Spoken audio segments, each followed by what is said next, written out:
मलाई सर बढुवा गरिदिनु पर्यो भने चाहिँ नआउनु है मेरोमा चाहिँ यो चाहिँ बन्द है मलाई सर अनि त्यो नाकामा चाहिँ मलाई राख्नु पर्यो सरवाह गरिदिनु पर्यो भने फेरि नआउनु मेरोमा स्पेसली नाकाहरूमा यो पनि मेरो ठाउँमा नआउनु होला किन त्यहाँ चाहिँ सरवाह हुँदैन तपाईँ अर्कै ठाउँमा सरवाह हुन्छ डेफिनेटली चाहिँ हो त्यो भयो भने चाहिँ है यो हामीले सिस्टम अनुसारमा हामीले यसको प्लानिङ गरेका छौँ सरवाह बढाएको कुराहरूमा त्यही भएर तपाईँले अबदेखि ढोका ढकढक्न कसैको ढोका ढकढक्न पर्दैन तपाईँ मेरो ढोका ढकढक्न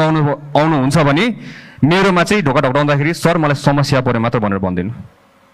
यति मात्रै भनिदिनु म तपाईँको हरेक प्रहरीको लागि म तपाईँको आफ्नै समस्या जस्तो बुझेर म कुद्नेवाला छु लिन्छु र म त्यसलाई समाधान गर्न भरपुर प्रयास पनि गर्नेवाला छु धेरै अप्ठ्यारो नमान्नु मसँग अप्ठ्यारो मान्नुपर्ने जरुरत छैन निर्धक्क भएर मसँग तपाईँ कुरा गर्न आउनु सक्नुहुन्छ बाहिरको विदेशको हेर्दाखेरि तपाईँले प्रहरीको लुगा हेर्दाखेरि ओहो अहिले नै क्रिमिनललाई पक्रिन्छ कि क्या हो भन्ने टाइपको लुगा हुन्छ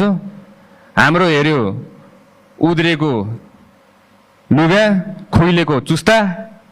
च्यातेको boot we are going to change this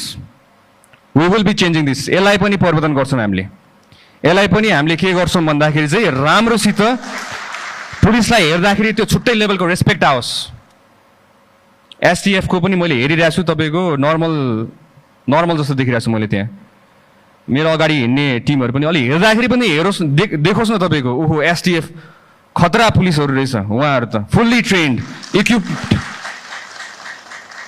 दङ्गा नियन्त्रण गर्न जाँदाखेरि दुईटा हात दिएर पठान्छ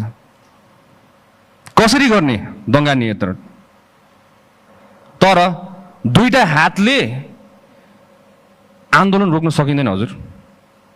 हामीले माथिबाट निर्देशन दिँदै गर्दाखेरि तल्लो दर्जाको हाम्रो कर्मचारीहरूले कति रिस्क बेहोरेर तपाईँको अगाडि उभिनुपर्छ ज्यान धरापमा राखेर हुनुहुन्छ at least we need to equip them तपाईँको त्यही अनुसारको सिल्ड त्यही अनुसारको बुट त्यही अनुसारको कम्युनिकेसन च्यानल्सहरू equipment gears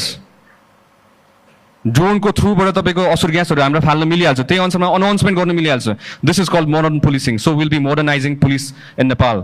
from now on अबदेखि हामीले आफ्नो सङ्गठनलाई नयाँ मोडर्न पुलिसिङ भनेर हामीले गर्छौँ जसमा हामीले प्रविधि स्रोत साधन सबैको युज गरेर हामीले त्यही अनुसारमा फुल फेजमा ट्रेनिङ दिएर हामीले बल्ल हामीले अगाडि बढाउँछौँ without any shield no police is going to go to handle a riot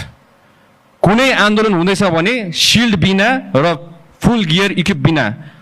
कुनै सिपाहीलाई अगाडि नबढाउनु हुन्न म हार्दिक अनुरोध गर्दछु हाम्रो आइजिपी साहब र विभिन्न हाम्रो